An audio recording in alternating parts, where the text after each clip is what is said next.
مرحبا من جديد في ليكيب. بعد شوي نحكيو على التحكيم وكل ما صار بين الخميس والأحد. يكون معنا الحكم دولي سابق سليم جديدي، لكن قبل مازال معنا مدرب النادي الافريقي برتران مارشون اللي حقق نجاحات مهمه مع النادي الافريقي منذ قدومه. هذه ابرز الارقام.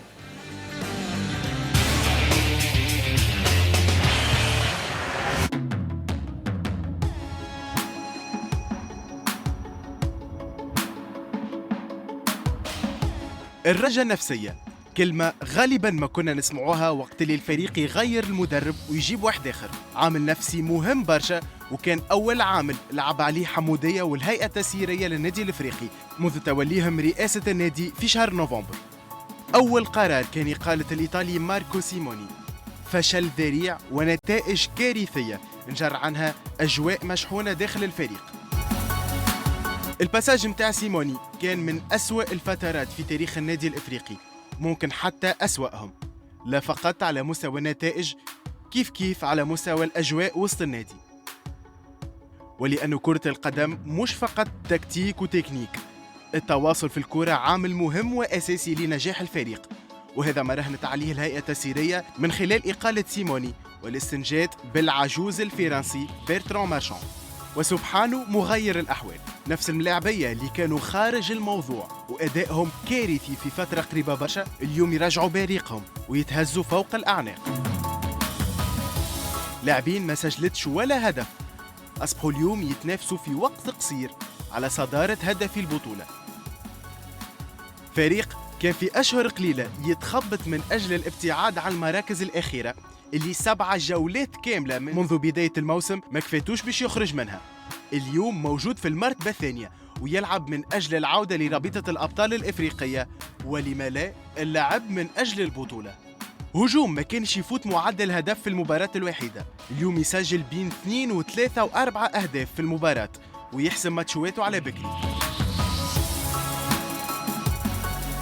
دفاع كان قبل 9 أهداف في 7 جولات الأولى، اليوم يقبل 4 بونتو في 10 مباريات الأخيرة.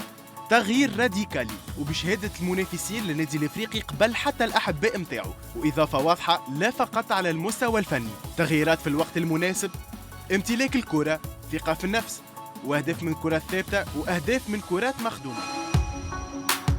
5 انتصارات متتالية و6 باعتبار الكاس. هجوم قوي ودفاع مستقر، الإضافة واضحة على المستوى الفني، والإضافة واضحة أكثر على الاستقرار في الأجواء، في الروح اللي رجعت للملاعبية وللجمهور، في الملاعبية اللي رجعوا للشباب متاعهم،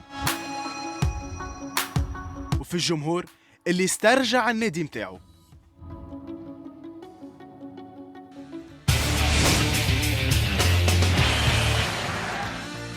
سي مارشون ساعة في التقرير قال عجوز برتران مارشون، ما نعرفش توافقها الكلمة هذه ولا؟ أنا نشوف فيك شباب معناها. Disons que j'ai de l'expérience parce que ça fait 35 ans que je suis entraîneur et j'ai essayé partout où je suis passé d'apporter de l'expérience, d'apporter mes idées. Je suis arrivé au club africain en 2005. Le club n'était pas très bien non plus. Il n'avait pas terminé dans les 3 premiers depuis 10 ans. Il n'avait pas gagné le derby depuis 10 ans. Il n'avait pas participé à une Coupe d'Afrique depuis 10 ans. Donc on est revenu à la 2e place en 2005-2006 et 2006-2007. Moi, je suis parti à l'Étoile du Sahel.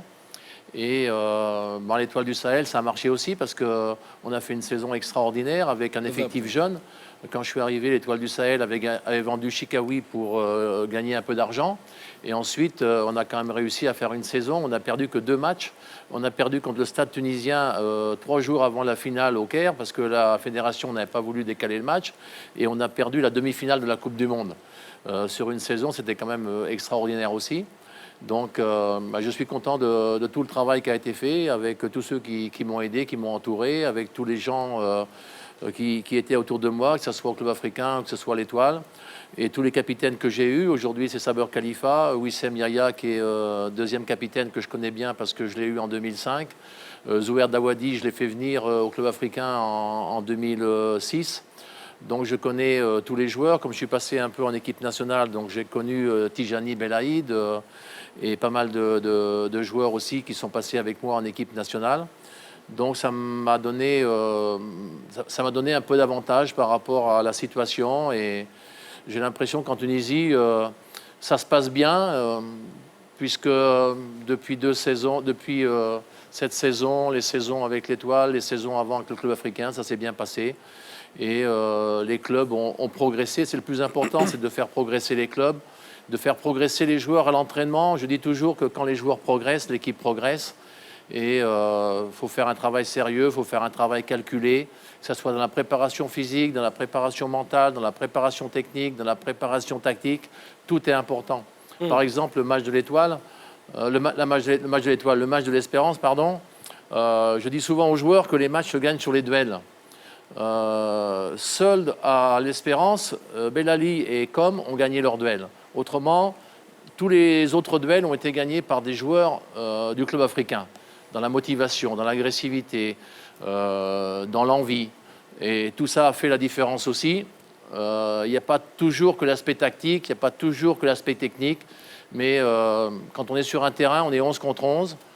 Et quand on est majoritairement plus fort, donc on a quand même plus de chances de gagner. متاكدين من الكلام هذا الكل وارقامك هذه تحكي عليك مسيو مارشون، لكن كي جيت للنادي الافريقي لقيت شانتي الحقيقه. منين بديت؟ شنو الاولويات اللي خدمت عليها؟ الديفونس كان تقبل برشا اهداف، الاتاك ما تماركيش، الفريق كان في المرتبه 12، اليوم في المرتبه الثانيه. مرتبه 12 صحيح ناقص مقابلات، لكن في المرتبه 12. منين بديت؟ على شنو خدمت باش وصلت اليوم لنيفو محترم والمرتبه هي مرتبه ثانيه؟ Déjà, quand je suis venu en 2005, c'était un peu compliqué aussi parce que l'équipe n'était pas très bien. Il y avait eu trois entraîneurs avant moi. Donc, quand il y a 3 entraîneurs qui passent, moi je suis arrivé au mois de décembre en 4 mois, donc ça veut dire que ça ne marche pas beaucoup. Et ensuite, on a réussi à remettre tout le monde sur les rails. On a lancé beaucoup de jeunes et on a réussi à trouver de l'énergie, à trouver des solutions dans le jeu, dans le collectif. Et petit à petit, cette équipe-là, elle a mûri. Progressivement, elle est montée dans le classement du championnat tunisien. Et l'année où je suis parti à l'Étoile, c'est le club africain qui a été champion et l'Étoile qui était en 2e position. Donc c'est tout un travail. Monsieur Benchika a fait du travail aussi après moi. Mais c'est un travail... le foot, c'est pas un travail, je dirais, facile, mais c'est un travail d'application, c'est un travail... petit à petit, on doit mettre les joueurs dans les meilleures conditions à tous les niveaux, que ce soit au niveau physique. Quand on est arrivé après le premier staff qui était là, et on a trouvé quand même beaucoup de problèmes au niveau physique. Et un joueur qui ne peut pas courir, pour moi, il ne peut pas jouer non plus. Et c'est important aujourd'hui, le volume athlétique est une donnée importante. Il faut faire travailler les joueurs de ce côté-là. Il faut les faire travailler dans le domaine collectif de manière à permettre à toute l'équipe d'être la plus solide possible. Par exemple, le derby où il y avait des joueurs comme Aguerbi, comme Dawadi qui étaient blessés depuis 2-3 semaines. Tijani Belaïd qui n'a pas trop joué la saison dernière, où il a joué dans les championnats exotiques. On ne peut pas avoir pour un derby 2 ou 3 joueurs qui sont en dessous physiquement par rapport au volume demandé par le derby. C'est important d'avoir des joueurs déjà qui sont prêts à faire 1h30. Et c'est pour ça que j'ai plutôt laissé Dawadi sur le banc en lui disant tu joueras 40 minutes. Je ne sais pas à la place de qui, je ne sais pas comment, mais tu joueras 40 minutes. Et je savais qu'Aguerbi, par exemple, ne pouvait pas jouer 1h30 parce qu'il était en même cas. Mais lui, il démarrait le match et je savais qu'à un moment donné, il faudrait peut-être le changer pour avoir toujours des joueurs capables de maintenir du rythme dans ce derby. Et donc c'est pour ça qu'à la mi-temps, avec l'égalisation à but partout, même j'y avais pensé avant l'égalisation, puisque Dawadi s'est échauffé un quart d'heure avant la fin de la première mi-temps, j'avais pensé déjà que Aguerbi avait fait la mi-temps qu'il pouvait faire et qu'en laissant Yaya en défense latérale et en remodelant l'équipe offensivement, on pouvait apporter d'autres solutions au jeu.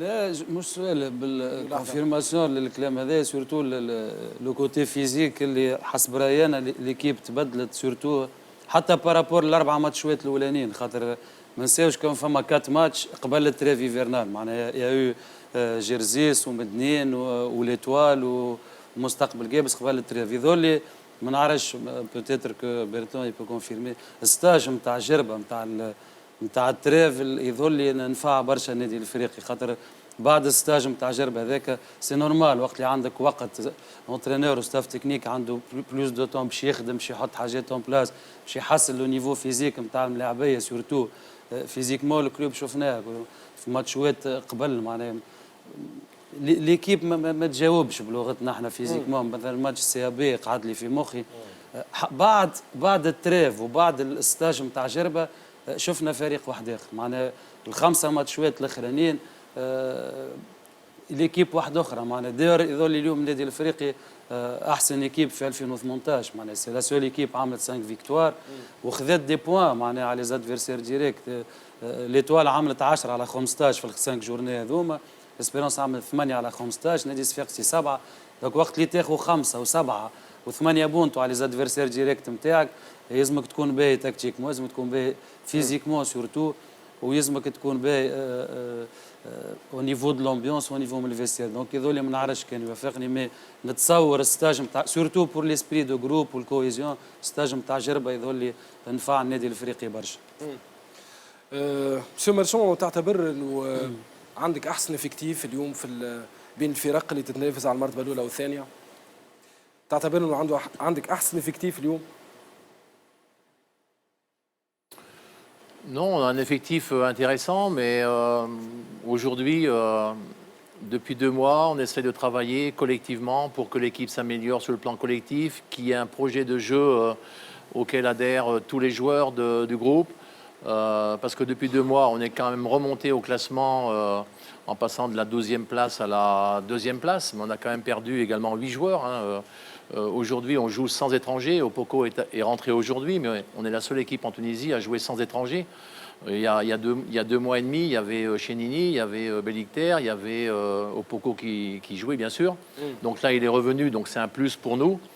Mais on a aussi Zemzemi qui est parti, Daraji qui est parti. Donc on a perdu plus de joueurs qu'on en a gagné, mais bon, il y a un équilibre qui s'est installé. Il y a des jeunes qui croient en leur qualité. Et il y a aussi des anciens qui sont revenus, comme Zouer, comme Tijani, qui ont envie aussi de participer au retour du club africain aux premières places. Et ils le montrent sur le terrain, ils le montrent à l'entraînement tous les jours. Saber qui est resté parmi nous, alors qu'il aurait peut-être pu partir au mois de décembre également, ça aurait été une grande perte. Donc il est resté, donc il a su aussi, il a vu qu'il y avait un potentiel et que sa présence était aussi indispensable. Tout ça a fait qu'aujourd'hui, on a une équipe assez complémentaire, assez complète. Maintenant, il faudra voir dans les grands matchs, entre guillemets. Il nous reste 2 déplacements à l'Étoile et à Sfax très importants et très compliqués. Et on a la Coupe de la CAF qui sera également compliquée également. Mais bon, aujourd'hui, on a un bon effectif avec des jeunes. On n'a pas un super effectif, mais on a des jeunes qui veulent progresser. Quand moi je suis arrivé à l'Étoile, il y avait Sef qui était mon capitaine. On avait beaucoup de jeunes. Et je suis arrivé, il n'y avait quasiment aucun joueur en équipe nationale avec Roger Lemaire. Et 6 mois plus tard, il y avait la moitié de l'équipe nationale, c'était des joueurs de l'Étoile du Sahel, puisqu'on avait été en demi-finale de la Coupe du Monde. Et que Roger Lemaire, pour la Coupe d'Afrique en 2008, avait pris... c'était basé sur l'ossature de l'Étoile. بالضبط. اليوم عندك مشكل مسيو مارشون، عندك سيف تقاو فخر الدين الجزيري لقاو لي زوتوماتيزم بينات بعضهم قاعدين يعملوا في مقابلات محترمه. اليوم رجعوا بوكو اللي هو قيمه ثابته، وقبل ما يروح لغانا كان اكد للناس الكل انه يستحق بلاصه كاساسي في النادي الافريقي. مشكل ينجم يكون باهي هو الثراء نتاع رصيد بشري، لكن كيفاش ممكن تتعامل مع هذا؟ Non, on n'a pas de problème. Avoir trop de joueurs, c'est jamais un problème. Si c'est bien réparti, on a des compétitions, on a 3 compétitions. Le championnat où on a encore un rôle à jouer, la Coupe de Tunisie, la Coupe de la CAF. Et Nicolas Opoko est un joueur pour moi hors norme. Et aujourd'hui, il est rentré, il s'est entraîné avec Beracom Chelsea au Ghana. Il a besoin encore de travailler pendant 8 jours, pendant 15 jours. Et les semaines qui viennent, là, on va avoir des matchs tous les 3 jours TK, Jaziri, les défenseurs centraux. On a aussi Bilal Lifa, on a Amami. C'est des joueurs aussi qui ont le potentiel, la qualité pour jouer dans l'axe central. Les meilleurs joueront. On pourra faire tourner, on pourra trouver de la fraîcheur chez l'un ou chez l'autre. Mais on ne peut pas. On est très heureux que Nicolas Opoko revienne parce que c'est un excellent joueur et parce qu'on aura besoin de lui forcément. واضح. ما نعرفش كان طارق ولا سيف عندكم سؤال المرشح باختصار نكملوا معاه. خمسة المقابلات الأخرانية بما فيهم الدربي النادي الإفريقي سجل 12 هدف قبل 4 أهداف برك حصيلة معناها ممتازة الحقيقة. فما ترافاي قاعد يظهر مش نيفو برك نتاع الامبيونس مي حتى الخدمة حتى تشوف البلوك نتاع النادي الإفريقي كيفاش ولا ديما قريب لبعض فما اللي ليني ولاو ظاهرين الترافاي اللي يقوم به الاطار الفني وحتى الاطار اللي قبله الحقيقه خلاله معناها مهد له الطريق باش يلقى فريق بلوز او موا جاهز باش يقدر يخدم عليه. فما برشا حاجات اللي ظهر للنادي الافريقي في السكه الصحيحه. واضح. سيف مسيو مرشون قبل ما نكمل معاك ديما نسألوا المدربين شكون اللاعبي اللي موجود في فريق واحد اخر تتمناه يكون موجود معاك اليوم في الترجي في النجم في النادي الصفاقسي ولا في اي فريق في تونس تتمنى انه يكون عندك في النادي الافريقي؟ Dans un autre club en Tunisie? Oui. Non, je dirais que c'est difficile. Je pense que dans chaque club, il y a d'excellents joueurs. Et d'ailleurs, je suis très content et je suis très heureux pour la Tunisie que l'équipe nationale soit qualifiée pour la Coupe du Monde parce que c'est quand même quelque chose d'exceptionnel. On n'imagine pas ce que c'est de faire une Coupe du Monde, surtout en Afrique où c'est assez compliqué parce qu'il n'y a que 5 nations qui font une Coupe du Monde en Afrique. Donc il faut y aller et la Tunisie a bien travaillé, a bien réussi dans sa poule pour y aller. Et je pense que pour tous les supporters tunisiens, pour tous les joueurs tunisiens, c'est quelque chose de formidable. Et moi, je dis souvent que je pense que le football tunisien va progresser quand les clubs vont vraiment penser à former des joueurs, quand les clubs vont vraiment penser à devenir de vrais clubs professionnels où les rentrées d'argent ne doivent pas, où les sorties d'argent ne doivent pas être plus fortes que les rentrées d'argent. Et c'est un peu le problème. Et le football tunisien a besoin de ça pour progresser. Et le football tunisien progressera quand beaucoup de joueurs tunisiens partiront en Europe et reviendront jouer pour l'équipe nationale. Alors que pour l'instant, il y a souvent des joueurs tunisiens qui sont nés en Europe et qui sont venus jouer à défaut en équipe nationale parce qu'ils n'avaient pas leur place en équipe de Belgique ou en équipe de Hollande ou en équipe de France. Donc c'était pour certains un deuxième choix. Mais il y a beaucoup de jeunes Tunisiens qui ont un potentiel énorme. Il y a beaucoup de jeunes Tunisiens qui ne demandent qu'à travailler, qui ne demandent qu'à devenir des professionnels en Tunisie et ensuite aller en Europe. Et je pense que c'est très important pour la Tunisie. Bon, actuellement, on voit un peu un exode vers l'Arabie Saoudite. Bon, je n'ai rien contre l'Arabie Saoudite, je n'ai rien contre le Golfe, mais c'est pas la même chose pour moi. Et même c'est un danger aujourd'hui pour l'Arabie Saoudite parce qu'ils ont ouvert les clubs avec beaucoup d'étrangers. Et s'il y avait trop de joueurs tunisiens qui partaient là-bas, ça pourrait être un petit problème pour les clubs tunisiens et pour le football tunisien. واضح. يعطيك الصحة مسيو مرشون، يعطيك الصحة على تلبية الدعوة، حضورك معنا الليلة نورتنا بحضورك، إن شاء الله بالتوفيق ليك. الشامبيونا وفات تلعب مازلت تخمم في التيتر ولا المرتبة الثانية تكون مهمة لكم؟ Moi, je dis toujours aux joueurs que le match le plus important à gagner, c'est le prochain. واضح. جوست سؤال نجم جماهير النادي الافريقي برتران اليوم في النادي الافريقي بعقد اهداف الى نهايه جوان 2018 ولا برتران بعقد عام ونص ولا برتران موجود في الكلوب افريكان ومن بعد فيترينا باش تنجم تهز برتران البطوله اخرى ولا نادي اخر؟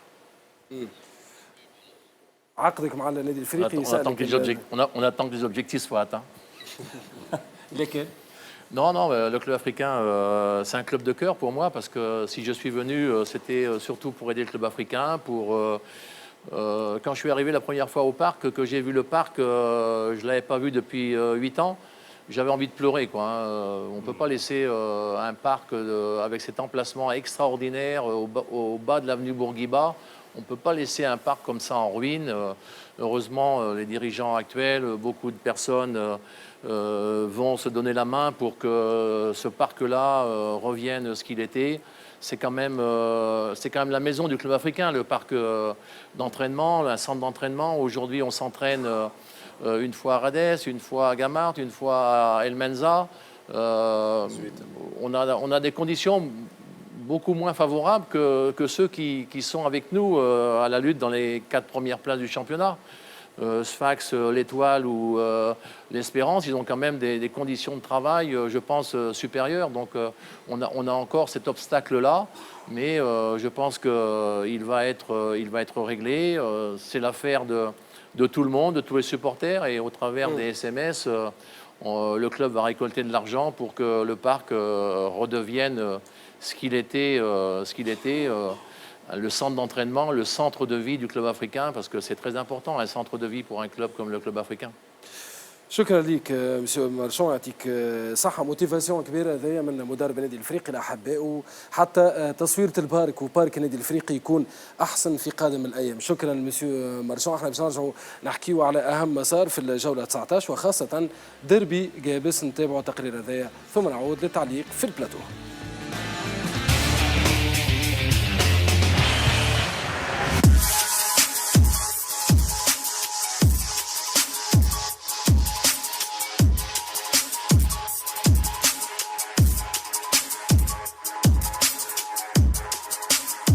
هدف سليم المزليني بروعته وجماليته كان عنوان أول انتصار لجليسة على ستيدا في ديربي جابس في الرابطة المحترفة الأولى. ديربي كانت نتيجته مهمة للزوز فرق الابتعاد على المراتب الأخيرة. مقابلة نجح فيها المستقبل في تحقيق النقطة 25 في المقابل الملعب الجابس يعجز على الانتصار للجولة الرابعة على التوالي. لقاء وإن كان بدايته ما ريناش فيه فرص كبيرة، فإنه الدقائق الأخيرة من الشوط الأول ارتفع فيه النسق ودخلوا زوز فرق في المقابلة. علي العياري قائد المستقبل كان حاسم وتألق في أبرز فرصة لملعب الجابس وفسخ هدف محقق بعد تصديه لكرة خلدون منصور اللي كان وجه لوجه. تصدي العياري خلى فريقه في المقابلة ومن هجوم معاكس يصنع على المستقبل التفوق العددي من خلال زياد شاوس وبلال بن إبراهيم، وفي كرة مخدومة مليح الزكاري يحضر المزلين ومقاسية ممتازة يسجل الهدف الوحيد في المقابلة.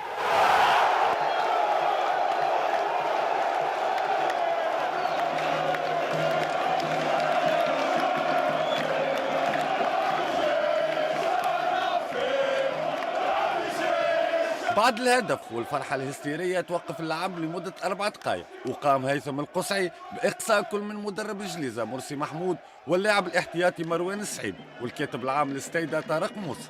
في الشوط الثاني وإن كانت المبادرة من المستقبل من خلال فرصة المزليني وتصدي سامي هلال، فإنه ستيدا حاولت كل الطرق للعودة في المقابلة من خلال محاولات النبزي إزيكا أبودو والغرسلاوي، وتبقى أهم فرصة هي تصدي العياري مرة أخرى للكرة الرأسية لأكرم بن ساسي.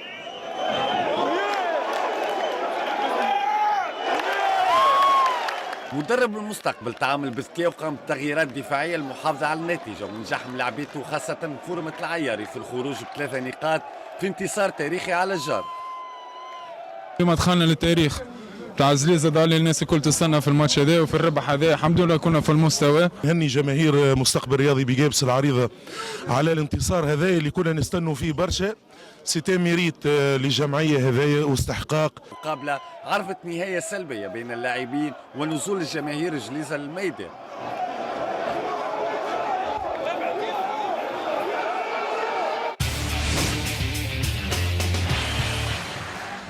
نهاية غير طبيعية لديربي جابس نحكيو عليها من بعد في شابيتر عنف الملاعب بعد شوية إن شاء الله، لكن نحكيو كورة ومنتصر مستقبل جابس يفوز بهذا اللقاء. فاز في ديربي صعيب معناها ديربي جابس يسمى تعيش ديربي جابس باش تعرفش معناها. بون الماتش كان فيه برشا ايموسيون خاطر فما محمد شيباني ملاعبي نتاع مستقبل جابس بنته توفات اللي ترحموا عليها بنيه صغيره، دونك هذاك علاش ممكن يافي تخو برشا ايموسيون. اما مستقبل جابس عرف كيفاش يلعب الماتش نتاعو. ملاعبية عملوا مقابلة باهية سورتو علي العياري معناها اللي تي ديسيزيف في 0-0 نحى كورة ان كونترا مع خلدون منصور، من بعد نحى كورة في الاخر بالراس تاع اكرم بن ساسي. بون ليكيب ككل معناها علي العياري كان ديسيزيف فيزيكمون، زاد ليكيب كانت باهية، فما بون بريباراتور فيزيك قاعد يخدم. كان فما حارس يعمل قاعد يتحسن زاد كيف كيف، مدرب حراس تاع مستقبل جابس قاعد يخدم. تكتيكمون زاد ليكيب كانت واقفه مليح، عرفوا كيفاش يجريوا الماتش. ممكن بالنسبه للملعب الجابسي المقابله الثانيه تاع محمد الكوكي كانوا عملوا مقابله طيبه مع النادي الافريقي وانهزموا. دوزيام ميتون كان خير، جاو دي زوبورتونيتي، اما شفت برشا اونفي برشا روح في فريق مستقبل جابس، فولونتي كبيره من الملاعبيه، وسورتو فما سليم المزليني اللي سام بيوتور شفناه في الهدف نتاعو معناها اوبورتونيست في البونتو هذاك، واللي هو كان في الملعب الجابسي يعني اللي كان يلعب في الملعب الجابسي زاد. اما انديبوندامون من اللي صار في الاخر الماتش ككل كان ماهوش خايب معناها، ما ارتقاش لمستوى كبير، اما نيفو مش خايب معناها الماتش كان ماهوش خايب كروي. تكنيكمون مش خايب. مطارق علاش ديما البريسيون هذايا في دربي جابس؟ وصلنا للاحساس انه فما كره في وسط مقابله كره قدم، الكره اللي هو اخيب احساس ينجم يكون يعني. والحال انه ما لازمش يكون ثم احساس كره، لانه الديربي جابس ديربي فرد حومه ناهج بيناتهم الناس، ولاد عم ولاد خاله عايشين مع بعضهم ماخذين من بعضهم. شوف كي الكره توصل للكره راهو تنجم توصل لحاجات خايبه برشا، ما عادش ماتش كره، يولي ماتش الكره ذاك الغطاء اللي انت جاي باش تعمل فيه اللي تحب، جاي باش تصفي حساباتك وانت قاعد تفرج في ماتش كره. نوليو وقت لهنا خرجنا مش على الميثاق الرياضي ومش على فلسفه كره القدم، وانما دخلنا كما قلت لك في نعرات جهويه مقيته وقاتله. الحقيقه ديربي جابس هذه جهه واحده، نعرات جهويه شنو؟ لا ما فينا حومه واحده، ما لازم تفهم صحيح الحومه هذيك انه شكون موجود قبل وشكون اللي جا الثاني وشكون اللي كان موجود وشكون اللي ساهم في انه البلاد يكون فيها ايكيب ولا زوز، شكون البلديه وشكون اللي ثم برشا اشكاليات الحقيقه في جابس بين المستقبل وبين الملعب. الاشكاليات هذه باي انه تحكي فيها، باي انه تتندر بها مع صاحبك، لكن تولي خايبه برشا وقت اللي يولي ثم احساس بالكره، لانه احساس الكره يولي نستناك وقت اللي تجيني وانت تستناني وقت اللي انا نجيك، وتنجم تشوف الاحداث والاجتياح اللي ريناه بعد المباراه، لانه ما نجموا نستعملوا كان كلمه اجتياح الحقيقه حتى في عبارات التلطيف. الحاجه حاب نقولها ديربي جابس وقت اللي كان في الرابطه الثانيه ولا وقت اللي موجود في الرابطه الاولى الناس كانت تتبع فيه، سيتي الديربي الوحيد في الرابطه الثانيه منقول على التلفزات التونسيه، نذكروا مليح هذايا،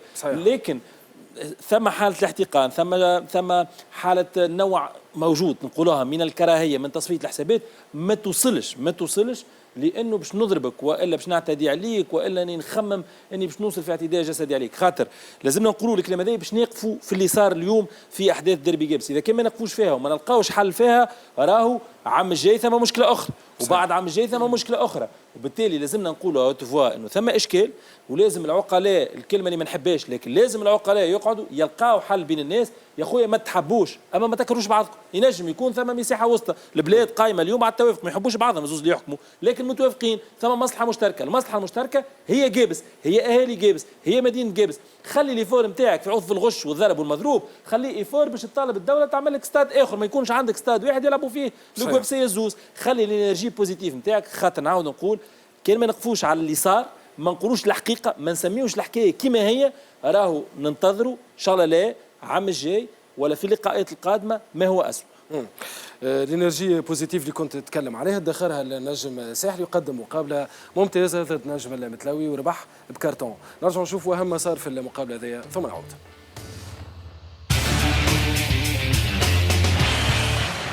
بعد نكسة الكلاسيكو وسط الأسبوع، النجم الساحلي دخل مقابلة نجم المتلاوي بهدف واحد هو الفوز ومصالحة الجماهير. على هذاك الملاعبية ما استناوش أكثر من نص ساعة باش يحسموا المباراة، تسجيلهم 3 أهداف قتلوا بهم الماتش، وثلاثي أمين الشرميتي عمرو مرعي وإيهاب المساكني تولاو مهمة التهديف. لازم الواحد يحاول انه يسجل الاهداف اللي تجي والفرص اللي تجي من الاول باش يرتاح باقي المباراه. هذاك اللي صار، عرفنا كيفاش نجريو باقي المباراه سورتو بعد تعب. النجم قدم شوط أول مثالي وكان قادر يسجل مزيد من الأهداف، لكن لا بانغورا في زوز مناسبات ولا كوناتي اللي كورته تعدت جانبية بعد ركنية نفذها حمزة الأحمر تمكنوا من زيادة الحصيلة التهديفية. شوط أول اكتفى فيه نجم المتلوي بعض المحاولات، لكن فرص برهان الحكيمي وهيثم المحمدي وإدريسا الكلها مشات بعيدة على الكاج، والكرة الوحيدة اللي كانت مؤثرة تصدى لها أشرف كريم. الشوط الثاني كان مغاير للشوط الأول، ويبدو أنه النتيجة خلت ملاعبية الإتوال يخيروا يجاريوا المقابلة بأقل مجهود، بما أنه المتلوي خذات المبادرة في صنع الفرص وتهديد مرمى أشرف كريم اللي كان حاسم في التصدي لمخالفة البكوش وتسديدة فهمي المعواني، وحتى ضربة الجزاء اللي تحصل عليها فهمي المعواني ونفذها بنفسه أشرف كرير كان مصر خلالها باش يخرج بشباك نظيفة، باش يعلن الحكم بعد على نهاية المباراة في ظل غضب كبير من الأحباء على الجامعة التونسية لكرة القدم وإدارة التحكيم بسبب ما وصفوه بالمظلمة اللي تعرض لها فريقهم في مباراة الترجي. كما وعدت الجماهير دونك اجتماع متاع اللجنة القانونية متاع النجم الرياضي الساحلي باش نستأنسوا ونستشاروهم شنو ما الإمكانيات المتاحة باش نجموا ندافعوا على حقوق النجم الرياضي الساحلي. اجتمعت اللجنة القانونية واقترحوا علي مقترحات على أساس أنه أولا مش يصير تتبع للحكم في شبهة فساد، ومش نعملوا ملف نقدموه لرئاسة الحكومة واللجنة مكافحة الفساد، وقاعدين ندرسوا في إمكانية أنه باش نحضروا ملف كل ما جرى في السنوات الأخيرة في البطولة التونسية، ومش نمشيوا للجنة نتاع الروح الرياضية والديونتولوجي نتاع الفيفا.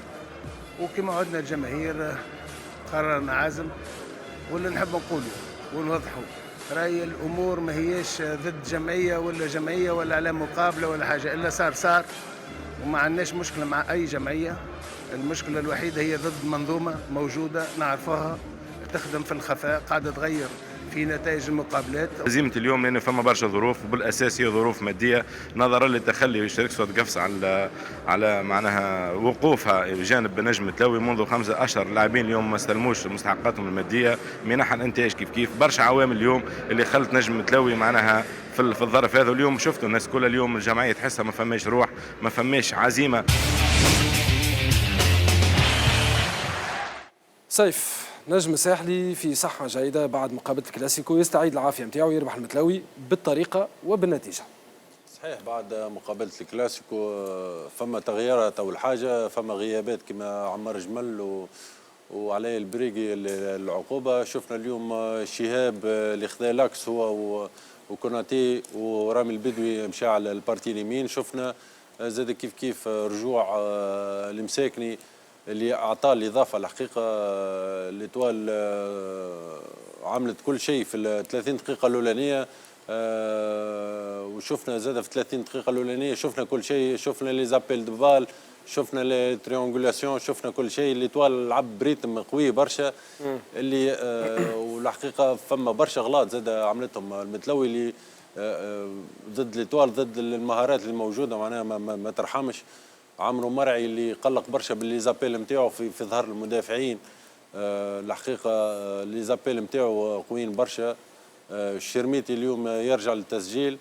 ايهاب كيف بعد بيرسيم عند رامي البدوي من بعد يحضر له كره بسهوله يسجل هدف.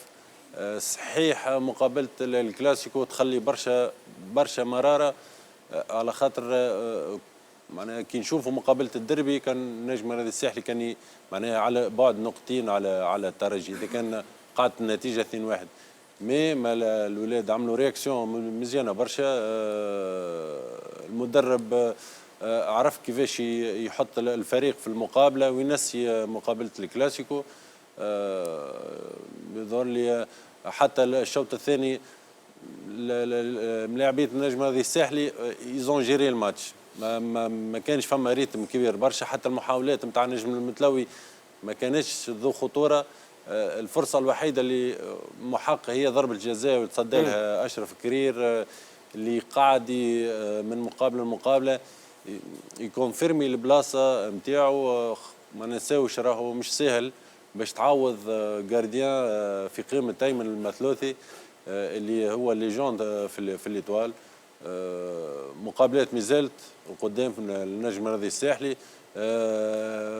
مقابله نتاع البارح توري حاجه مهمه برشا، هو الافكتيف الكبير نتاع النجم الرياضي الساحلي حتى بالغيابات. وفما ملاعبيه معناها ما لعبوش المقابله نتاع البارح وعوضهم ملاعبيه اخرين. فما ملاعبيه اخرين يستناو في البنك الاحتياط اللي نجموا يكونوا في مقابلات اخرى.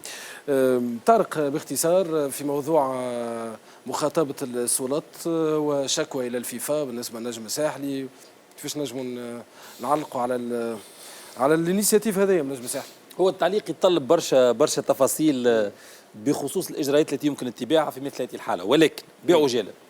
اولا البلاغ فيه نيه، ما فيهوش أنه توجه وقدم، يعني أنه الهيئة القانونية اقترحت مجموعة من الاقتراحات على الهيئة المديرة للنجم الساحلي وهي اللي باش تقرر باش تمشي وإلا لا. كي نقرأ البلاغ لحد تاريخ اليوم طونكو أنه ما ثماش بلاغ آخر يقول راني قدمت، نقول راه يحكي على التصور، على نية، على توجه قانوني، على ملف مفتوح، ولكن إجرائيا اللي ثابت عندي من البلاغ اللي خرجته الهيئة المديرة للنجم الساحلي أنه مازال ما تعداش للفعل المباشر.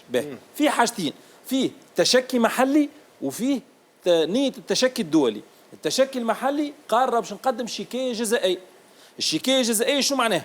معناها انه ثم وفق ما يقول النجم الساحلي تلاعب بنتيجة رياضية، يعني ماناش في خطأ تقديري، ماناش في حسن نية، ماناش في كرة شافت ولا ما شافتش، في سوء نية بغاية التلاعب بنتيجة رياضية. سؤالي الشكاية ضد شكون؟ الشكاية ضد شكون؟ هل أنا ضد الحكم؟ هل أنا ضد الإدارة الوطنية للتحكيم؟ هل أنا ضد الجامعة التونسية لكرة القدم؟ هل أنا ضد زايد بن زايد اللي هو توسط في العملية؟ وثم شاكي ومشتكى به وكل ما سيكشف عنه البحث والتحقيق. خاطر ثم قانون من عام 1994 قانون 3 أوت 94 في الفصل 55 يحكي على جريمة الرشوة الرياضية اللي فيها عقوبة سجنية، والفصل 56 يحكي على العقوبات التكميلية الرياضية. هذه الحاجة الأولانية، لأنه هنا نفهم أنه وقت اللي صار الكلاسيكو نهار الخميس الجامعة خرجت البيان نتاعها في العقوبة إلى نهاية الموسم، وهي عقوبة ب8 مباريات. قول 8 مباريات، علاش نهاية الموسم؟ مش بعيد نهاية الموسم، في 87,000 ماتش، 8 مباريات ينجم يحكم فيها مرة ولا اثنين ولا ثلاثة. السؤال اللي نحب نطرحه، النجم الساحلي يتحرك من بعد، يعني لم يقتنع بعقوبة الحكم كريم الخميري، لم يقتنع بأنه خطأ تقني أو فني أو عن حسن نية، وأنه ثم حاجات أخرى لازمنا نحدوا المشتكى به. هذا أمر مهم. توجهي النوادي التونسية أنه ما عادش يخلينا نحن نحب نتكلموا في بلاصتهم. الضمير المستتر لتقديره هو قولوه باش نحن نعرفوه ونتكلموا عليه. هذا واحد. التشكي او نيه التشكي الدولي في برشا حديث، كوميسيون ديتيك او سان دو فيفا، فيها دو شامبر، غرفه التحقيقات وغرفه الاحكام، ثم حكايه اخرى في الصفه والاهليه والمصلحه وخلاف ذلك. موضوع للمتابعه، لانه كي تقول لي كيما هكا نحب نعرف انا خاصه هل انه ثم نيه التلاعب وضد شكون ولوين تنجم توصل، والا لا راه فقط عمليه او نيه او تصور، ومن بعد باش نسكروا الدوسي باش ما نقعدوش الحقيقه الجماهير الرياضيه نمنيوهم ونشحنوهم ومن بعد ما نلقاو حتى شيء. نختم لك على النوادي التونسيه انها تحمل مسؤوليتها بالباهي ولا بالخاي. كانك انت شريك في المنظومه قول راني شريك في المنظومه، كانك انت بعيد على المنظومه قول راني بعيد على المنظومه، وخاصه عرف لي المنظومه شكون. ما تستناش مني انا باش ننطق في بلاصتك. منظومه وكهو قول لي شكون منظومه، يعني ثم ائتلاف بين 3 اشخاص، سميهم لي 3 اشخاص. يا ثم ملف الجوسه في البلاد قال لك نون تا عطيني حتى كي نطلع وحدي، ما نقعدوش ارمي لي الكره وانا نتكلم في بلاصتك على الفساد او على التلاعب.